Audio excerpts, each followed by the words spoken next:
বিগত আমলে আপনি কোনো জুলুম অবিচারের শিকার হয়েছেন কিনা এই বিষয়ে আপনার অভিজ্ঞতা জানতে চাই।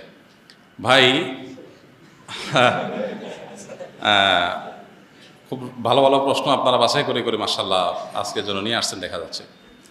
দেখুন, অভিজ্ঞতা আমাদের সবারই কম বেশি তিক্ত অভিজ্ঞতা আছে। একটা সমাজ যখন করাপ্টেড হয়ে যায় তখন সমাজের কেউই ভালো থাকে না। এই নারায়ণগঞ্জের এসপির অফিসে আমাকে নিয়ে এমন অকথ্য ভাষায় গালিগালাজ করা হয়েছে, বেশি দিন আগের কথা না। এবং এই সিদ্ধিরগঞ্জ থানার ওসি ছিলেন, আমি নাম আর বললাম না, ওসি সাহেব তিনি ভালো মানুষ ছিলেন,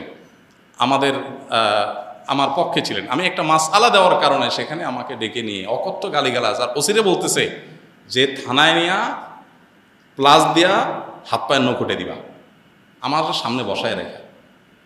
বুঝতে পেরেছেন? খুব গর্ব করে তিনি অমুক ছাত্র রাজনীতি করতেন, গর্ব করে বলতেছেন আমি ছাত্রলীগের রাজনীতি করতাম। এই নারায়ণগঞ্জের এসপি, এই বর্তমান এসপির কথা আমি বলছি না, এর আগে যিনি ছিলেন। তো এটা আমাকে বসায় নিয়ে থ্রেট দেওয়া মাসআলা, আমি ওনাকে বললাম আমার মাসআলা বলার ক্ষেত্রে কথা বলার অধিকার থাকবে আলেমদের। আপনি পুলিশ হিসেবে আপনি তো বলতে পারেন না মাসআলা আমি কোনটা বলবো কোনটা বলবো না, কোনটা সঠিক কোনটা বেঠিক, এটা তো আপনার বলার বিষয় না, তো আলেমরা বলতে পারে। তো উনি খেপে গেলেন এবং সবার সামনে যাচ্ছে তা আচরণ করলেন। কত শত অভিজ্ঞতা আছে, এগুলো তো আমি সব কিছু বলার সুযোগ পাই না, আর বিশেষ করে বলতেই তো পারি না। কারণ কোনো স্ট্যাটাস আমরা লিখেছি, সেখানে দেখা গেছে যে 5টা এজেন্সি থেকে ফোন চলে আসছে, হ্যাঁ আপনি এটা কেন লিখলেন, ওইটা কেন লিখলেন, চাপাচাপি শুরু হয়ে গেছে। আমাদের ফাউন্ডেশনের সমস্ত হিসাব নিকাশ পুঙ্খানুপুঙ্খভাবে রাখার পর সেটা আবার আমরা ভালো অডিট ফার্মের মাধ্যমে অডিট করে একেবারে এমনভাবে রাখি যে তিল তিল করে আমরা হিসাব ফেসবুকে পর্যন্ত দিয়ে দিই, কোনটা কত দিয়ে কিনি সেটা পর্যন্ত আমরা দিয়ে দিই। এত কিছুর পরও দেখা গেল যে আমাদেরকে বিভিন্নভাবে নাজেহাল করার চেষ্টা করা হতো কোনো লোক। আলহামদুলিল্লাহ এর মধ্যেও প্রশাসনের উপরস্থ কিছু কিছু মানুষ পরেশান করলেও নিচু পর্যায়ের বা মাঝারি বা কোনো উপরস্থ কর্মকর্তাদের সহযোগিতাও ছিল। তাদের সহায়তা না থাকলে এতদূর আমরা আসতে পারতাম না। কিন্তু একটা বড় অংশ আমাদেরকে দৌড়ের উপর রাখতো। ইস্তেসকার নামাজের ঘোষণা দিছি, আমার বাসার নিচে দেখি যে বিভিন্ন গোয়েন্দা সংস্থার গাড়ি বোঝাই করা, মানসিকভাবে পেরেশানি। বাবা ইস্তেসকার নামাজ পড়বো, একটা নিরীহ একটা ইবাদত, আল্লাহর কাছে দোয়া করবো দেশের ভালোর জন্য। সেখানে দেখা গেল যে আমি বাসার থেকে বের হইতে না হইতে দেখি যে একেবারে চারপাশে ঘিরে ধরছে। সোজা কথা, মানসিক চাপ যেটাকে বলে সেটা দিয়ে রাখা। কত কাহিনী এবং কত ঘটনা যে ঘটেছে সেটা তো বলানো। জোর করে সরকারি বিভিন্ন অনুষ্ঠানে নেওয়ার জন্য একবার একজন এডিশনাল এসপি, তার নামটা আমার মোবাইলে সেভ করা আছে, আমি নাম আর বললাম না, উনি ফোন দিয়ে বলতেছেন যে আমি অমুক। তো আমি বললাম হ্যাঁ বলেন।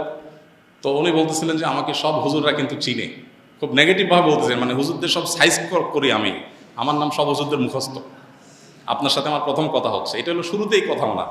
এরপর কি হয়েছে বলা যায়, একটা অনুষ্ঠানে যাইতে হবে আপনাকে, সেখানে অমুক অমুক থাকবে, রাষ্ট্রের সবচেয়ে বড় বড় পর্যায়ের লোক তারা থাকবেন, আপনাকে যেতে হবে। কি হয়েছে সেখানে আপনাকে একটা বক্তব্য দিতে হবে। তো আমি বুঝছি যে আমাকে একটা প্ল্যান ওয়াইজ আমাকে দিয়ে একটা জিনিস করানো হবে। আমি বিভিন্নভাবে অপারগতা প্রকাশ করলাম, বলে যে রাষ্ট্রের প্রয়োজন আপনি অস্বীকার করতেছেন। হ্যাঁ আমি আমার রাইট আছে, রাষ্ট্র চাইলে আমার সেখানে বাধ্য করতে পারে না, আমি সাধারণ নাগরিক। যাই হোক, পরে শেষ পর্যন্ত আমার সেখানে যাওয়া লাগে না আলহামদুলিল্লাহ। তো এরকম পরিস্থিতি হয়েছে। সর্বশেষ এই যে আমাদের আসিফ মাহতাব গ্রেপ্তার হলো, তার নিয়ে পোস্ট দিলাম। আমাকে আমার এক ভাই সোর্স তিনি বললেন যে ভাই আপনি বাসায় থাকেন না। তো রাতে, এই কয়দিনের আগের কথা, রাতে যায় আরেক বাসায় যায় শুইতাম। এই কয়দিন আগের কথা, আগের বাসায় গিয়ে পালায় পালায় থাকতাম। একদিন আসরের পরে বাসার সামনে মোটরসাইকেলে 2টা লোক আসছে। আমার বাসা এমন এক জায়গায়, আশেপাশে কোনো মানুষজন নাই, এখানে কেউ রিক্সাও চলে না, কোনো সাধারণ গাড়ি দিয়ে নিজস্ব গাড়ি ছাড়া যাওয়ার সুযোগ নেই। এরকম একটা জায়গায় থাকি আমি, সব মরুভূমি, আশেপাশে ঘাস, মানুষজন নাই। সেখানে কোনো মানুষ আসা তো স্বাভাবিক না। 2জন মানুষ আসরের আগ থেকে আইসা অপেক্ষা করলো। তারা মনে করেন এত লম্বা সময় আসে, নিশ্চয়ই ওয়াশরুমে গেছে লম্বা সময় ধরে। মাগরিবের নামাজ পড়লাম, ওযু ছাড়াই নামাজ পড়লো আমাদের সাথে। ওখানে যে জামাত হয় এটা জানার কথা না, আমার বাসার নিচে গ্যারেজে ছোট্ট করে একটা রুমে আমরা জামাতে নামাজ পড়ি। যাই হোক, এরপরে যাওয়ার সময় আমাদের একজনকে জিজ্ঞেস করলো অমুককে তমুককে, নাম জিজ্ঞেস করলো, তখন আমরা বুঝলাম যে এটা সংস্থার লোক। তো এইভাবে দৌড়ের উপরে এদেশের সবাই কম বেশি ছিল, নানাভাবে ছিল। আমার নামে ফাইল তৈরি করা হয়েছে, এমন ফাইল হয়েছে যে আমাদেরকে অনেকে বলতো যে আপনার ফাইল এমন মোটা হয়েছে যে কোনো মুহূর্তে আপনাকে ধরবে। এই আন্দোলন যদি না হইতো আর সফল যদি না হইতো, তো হয়তো এরপরে আমাদেরকে আয়নাঘরে যাওয়া লাগতো। বুঝে আসছে কথা? তো এরকম একটা পরিস্থিতি এই দেশে তৈরি হয়েছে যে আসলে আমরা কেউ যে খুব ভালো ছিলাম বা ভালো থাকতে পারি সে সুযোগ কারোরই নাই। এরপরও আমরা আসলে সংগ্রাম করে চেষ্টা করে যতটুকু সম্ভব চেষ্টা করেছি অস্তিত্বটা টিকে রাখার জন্য। তার জন্য যে কত মূল্য দিতে হয়েছে, কত থ্রেট, এগুলো হজম করতে হয়েছে, সকাল বিকাল পালায় বেড়াইতে হয়েছে, হ্যাঁ, বিভিন্নভাবে টোপ দেওয়া হতো যে সরকারি এই সুবিধা নেন, ওই সুবিধা নেন। আলহামদুলিল্লাহ কখনও সেই সুবিধাগুলো আমরা গ্রহণ করি নাই, এবং এ ব্যাপারে আল্লাহ তালা আমাদেরকে গাইড করেছেন। এবং দোয়া করি আল্লাহ তালা আমাদের প্রিয় দেশটাকে এমন নিরাপদ করে দেয়, কেউ কাউকে ভয় করে চলতে হবে না। আল্লাহ যেন সেরকম নিরাপদ করে দেন, এবং আমরা সবসময় আল্লাহর কাছে দোয়া করি আল্লাহ তালা যেন এরকম। আমি এর পাশাপাশি প্রশাসনের ভাইদের, কিছু ভাইদের কথা বলবো যে আলহামদুলিল্লাহ এই খারাপের মধ্যেও কিছু ভালো মানুষ বিভিন্ন পর্যায়ে আছেন যারা টুকটাক সহযোগিতা করেছেন। তবে বেশিরভাগ ক্ষেত্রেই আমরা এ ধরনের নাজেহালের শিকার হয়েছি। আল্লাহ আমাদেরকে নিরাপদ একটি দেশ, নিরাপদ একটা ভূমি পাওয়ার তৌফিক দান করুন। আমাদের সমস্ত কষ্টগুলোকে আল্লাহ তাআলা দূর করে দিন। সকল মাজলুমের জুলুমের অবসান হয়ে যাক, সকল বৈষম্য দূর হয়ে যাক। মানুষ পেটে ভাতে যাই খায় থাকে অন্তত নিরাপদে যেন থাকতে পারে, কোনো থ্রেড, কোনো হুমকির মধ্যে যেন থাকতে না হয়। কোনো একটা কথা লিখলে, কোনো একটা কথা বললে যদি 5টা টেলিফোন আসে আর চাপ আসতে থাকে, তাহলে মানুষ স্বাধীনভাবে কোনো কথা বলতে পারে না। আর মানুষ যখন লেজ বড় হয় বা গাছ যখন বড় হয়, তখন বাতাসও বেশি ধরে। কাজ যাদের যত বেশি, তাদের উপরে প্রেশারও তত বেশি আসে। আল্লাহ তাআলা এই প্রেশার মুক্তভাবে, অন্তত অন্যায়ভাবে যে প্রেশারগুলো হয়, এগুলো মুক্তভাবে আল্লাহ তাআলা আমাদের সবাইকে এই প্রিয় মাতৃভূমিতে চলার তৌফিক দান করুন।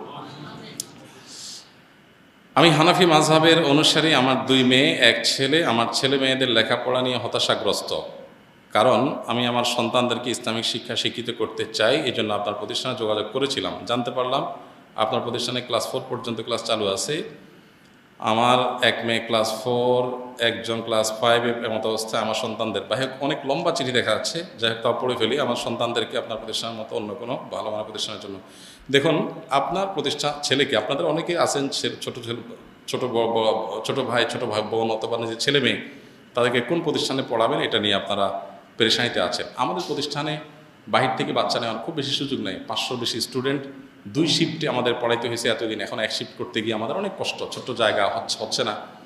তো আমরা আসলে বাচ্চা খুব বেশি নিতে পারি না। তারপরও নভেম্বর ডিসেম্বরে ক্লাস 4 পর্যন্ত, সামনের বছর 5 পর্যন্ত আমরা নিতে পারবো। কোয়ালিটি নিশ্চিত ধরে রাখার জন্য আমরা পরিমাণ বাড়াইতে পারি না। তো আপনার বাসা আশেপাশে কোন প্রতিষ্ঠানে দিলে ভালো হবে, এটা জানার জন্য আপনি কোনো ভালো আলেমের শরণাপন্ন হন। যদি আমাদের সহযোগিতা চান, তাহলে আসুন্নাহ ফাউন্ডেশনের অফিস টাইমে যাবেন, সকাল 9টা থেকে বিকাল 5টা পর্যন্ত। শুক্রবার ছাড়া যে কোনো দিন গেলে সেখানে আলেমরা, আমাদের তৈরি করা হাতে গড়া ট্রেনিংপ্রাপ্ত আলেমরা আছেন, ওনারা ইনশাআল্লাহ আপনাকে গাইড করবেন। যদি আমার কাছে পাঠানোর প্রয়োজন মনে করে, ওনারাই পাঠিয়ে দেবেন ইনশাআল্লাহ। আপনাদের সেই সহযোগিতার জন্য আসুন্নাহ ফাউন্ডেশন সবসময় খোলা আছে। জাযাকুমুল্লাহ খাইর, জাযাকুমুল্লাহ খাইর। আল্লাহ আমাদের সবাইকে কল্যাণ পথে রাখুন, আমল করার তৌফিক দান করুন। সুবহানাল্লাহ ওয়া বিহামদিহি, সুবহানাকাল্লাহুম্মা